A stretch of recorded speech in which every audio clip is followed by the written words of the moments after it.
सुख शांति के लिए कोई ना कोई महापुरुष जन्म लेता है। सन 1851 में डॉक्टर भीमराव अम्बेडकर जी ने जन्म लिया और हमारी सुख शांति के लिए भारत का संविधान बनाया। भारत का संविधान सर्वोच्च विधान है, जो संविधान सभा द्वारा 26 नवंबर 1949 को पारित हुआ तथा 26 जनवरी 1950 को प्रभावी हुआ। भारत का संविधान विश्व के किसी भी गणतंत्र देश का सबसे बड़ा लिखित संविधान है। मैं संविधान हूँ। मुझे डॉक्टर भीमराव अंबेडकर जी ने आज सबकी सुख शांति के लिए बनाया है, लेकिन हमारे देश की आजादी के इतने वर्षों बाद भी मैं पूरी तरह से अपनाया नहीं गया। लोग मुझे स्वीकार करने से बचते हैं, मुझे तोड़ते हैं, मेरा उपहास उड़ाते हैं। यदि मैं टूट गया, मेरी सांसें रुक गई, तो तुम सबका क्या होगा? इसलिए मुझे चाहो। पिताजी, मुझे एजुकेशन ट्रिप के लिए आगरा जाना है। क्या तुम्हें आगरा जाना है? वो भी स्कूल की तरफ से? कभी नहीं, क्योंकि तुम एक लड़की हो।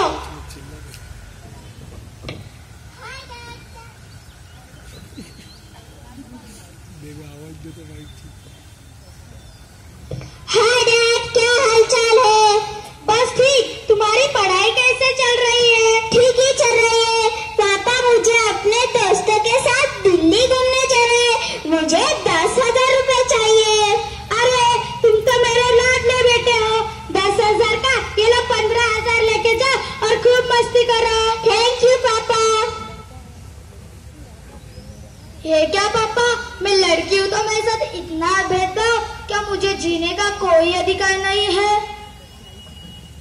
हाँ, संविधान ने सभी को जीने का अधिकार दिया है।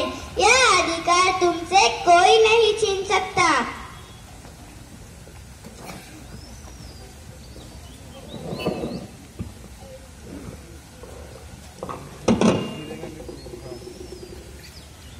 से पहले तैयारी में रखो भाई।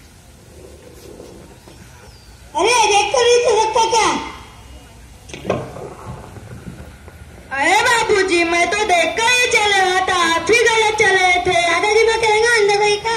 अरे बापूजी, अंधा हो तो क्या हुआ? ईश्वर ने मुझे जैसे बनाया है वैसे ही मैं धरती पर आया हूँ। क्या मुझे समानता के साथ जीने का अधिकार नहीं?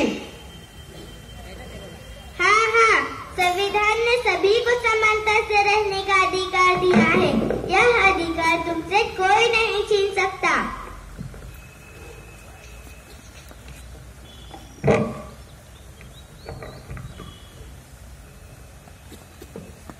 मैडम, मुझे एडमिशन चाहिए। अरे तुम तो इस परीक्षा में प्रथम आए हो, पर फिर भी तुमको इस कॉलेज में एडमिशन नहीं मिल सकता।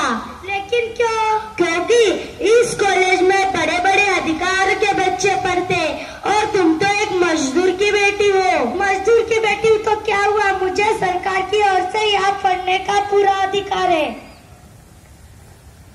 हाँ हाँ, संविधान ने सभी को शिक्षा का पूरा अधिकार दिया है।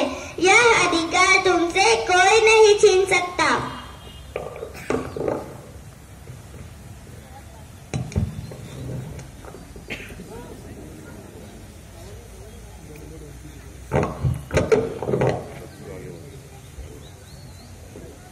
एकच असं सर माहिती सर ती गुगल बघा।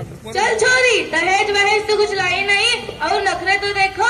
बेटा मैं तो कहती हूँ इससे छुटकारा पालो। ठीक है माँ। अरे क्या कर रहे हो? छोड़ दो, मुझे भी जीने का अधिकार है। बस माँ, बहुत हो गया। मैं चाहूँ तो पूरे हक के साथ तुम दोनों के खिलाफ आवाज उठा सकती हूँ। अरे आप लोग क्या कर रहे हैं? घरेलू अत्याचार और शोषण के खिलाफ अधिकार है, इसके लिए तो आपको जेल भी हो सकती है।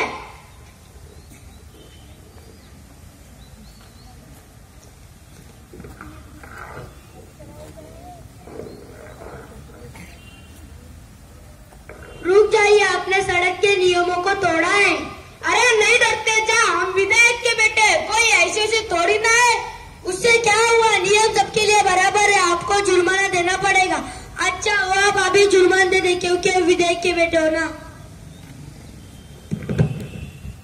सही कहा, चाहे कोई सरपंच का बेटा हो या मंत्री का, कानून सबके लिए एक ही है।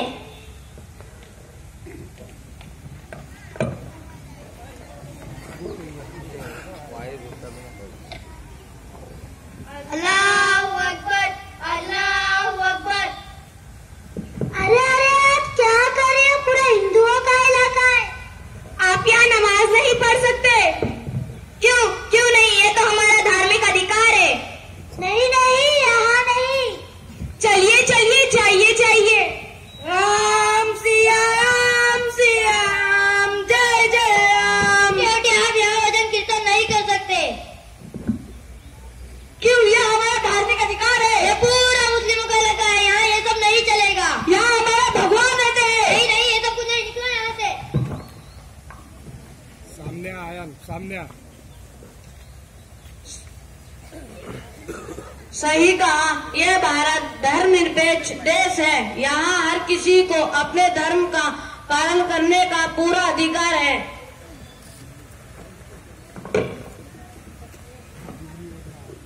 संविधान सर्वांनी वाचलं आहे का? कमीत कमी संविधानाचे जे उद्देशिका आहे ते सर्वांना माहीत पडावा हा उद्देश आहे आमचा. म्हणून आम्ही आपल्यासमोर संविधानाचे महत्त्व प्रस्तुत करीत आहे. संविधान हे डॉक्टर बाबासाहेब आंबेडकरांनी आपल्यासाठी लिहिले आहे. अरे ताई, आपल्यासाठी बोलू नको रे. तुला माहित नाही या देशात आपले हा शब्दच राहिला नाही. तुला माहित नसेल पण या देशात महापुरुषांना वाटण्याची जुनी परंपरा आहे. ते कसं काय बरं? तुला ऐकायचं आहे? हो. थांब ताई, सांगतो मी. डॉक्टर बाबासाहेब आंबेडकर हे दलितांचे नेते, महात्मा फुले हे माड्यांचे नेते, छत्रपती शिवाजी महाराज हे मराठ्यांचे नेते. मित्रा, तू बोलतोस ते बरोबर आहे, पण हे पूर्ण सत्य नाही. हे जे महापुरुष विशिष्ट जाती धर्मातून आलेले आहेत, पण त्यांनी समाजातील सर्व जाती धर्माच्या लोकांसाठी चांगले कार्य केलेले आहेत. त्यापैकी एक डॉक्टर भीमराव रामजी आंबेडकर आहेत. ते सगळ्यांचे नेते आहेत, कोणी विशिष्ट वर्गाचे नाही. डॉक्टर बाबासाहेबांनी भारतासाठी आणि भारताच्या प्रत्येक नागरिकांसाठी जे संविधान लिहिलं आहे त्या संविधानाचा आम्हाला गर्व आहे. ताई, तुम्ही बोलता ते बरोबर आहे, पण तुम्ही कधी संविधानाचं वाचन केला का? नाही. का? वेळच मिळत नाही. बघा, ताई काय बोलते, वेळच नाही संविधान वाचायला. मग तू वाच, म्हणजे तेव्हा तुला कळेल की संविधान मध्ये नक्की आहे तरी काय. संविधान मध्ये समता, स्वातंत्र्यता, बंधुता हे तीन तत्वांचा उल्लेख केला आहे. त्याच्याने काय होणार आहे? थांब ताई, सांगतो मी. त्याच्याने काय होणार आहे? ताईंनी संविधान वाचलं नाही आहे आणि आपल्यासारख्या कित्येक लोक आहेत ज्यांनी संविधान वाचलं नाही आहे. त्यांना फक्त गर्व आहे. डॉक्टर बाबासाहेबांनी संविधान लिहिलं आहे. ताई, ही तुझी चुकी नाही, आपला समाज चुकी आहे. आपल्याला माहित आहे समता, स्वातंत्र्यता आणि बंधुताने काय होणार आहे? डॉक्टर बाबासाहेबांनी जे संविधान लिहिलं आहे त्यामध्ये समता, स्वातंत्र्यता आणि बंधुता हा 3 तत्वांचे उल्लेख केला आहे. त्याच्याने होणार असं, भारताचे कुठलाही नागरिक, कुठलाही म्हणते बरं का, भारताचे कुठल्याही कोणाकोपऱ्यात विदाउट पासपोर्ट जाऊ शकतो, राहू शकतो, फिरू शकतो, खाऊ पिऊ शकतो, उद्योग धंदा करू शकतो. मग ते हिंदू असू द्या, मुसलमान असू द्या, जैन, सिख, ख्रिश्चन असू द्या, कुठल्याही धर्माच्या, कुठल्याही पंथाच्या, कुठल्याही जातीचा, कुठल्याही प्रांताच्या असू द्या. 3 तत्वांनी ताई एवढी मोठी गोष्ट साध्य होती. पण काय फायदा? आपण तर संविधान वाचलंच नाही. जेव्हा आपण संविधान असू तेव्हा आपल्याला कळेल. संविधान भाग 3 मध्ये मूलभूत अधिकार दिलेले आहेत आणि कलम 12 ते कलम 35 मध्ये मूलभूत अधिकार आहे आणि एखाद्याच्या मूलभूत हक्काचं उल्लंघन झाला तर आपण जिल्हा न्यायालय किंवा उच्च न्यायालयात जाऊ शकतो. म्हणून संविधानाचे जे महत्व प्रस्तुत आहे ते तरी जाणून घ्या आणि त्याची अंमलबजावणी करा.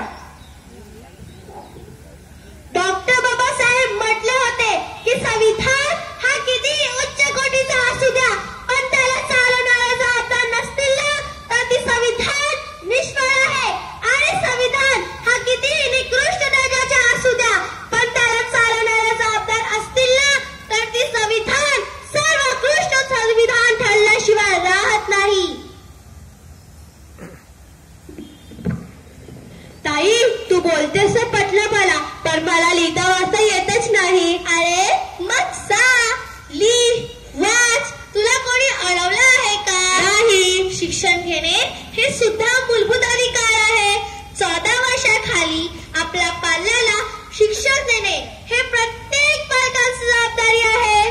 मला माहितच नव्हतं. अरे तू वाचशील तेव्हा तुला कळलं ना.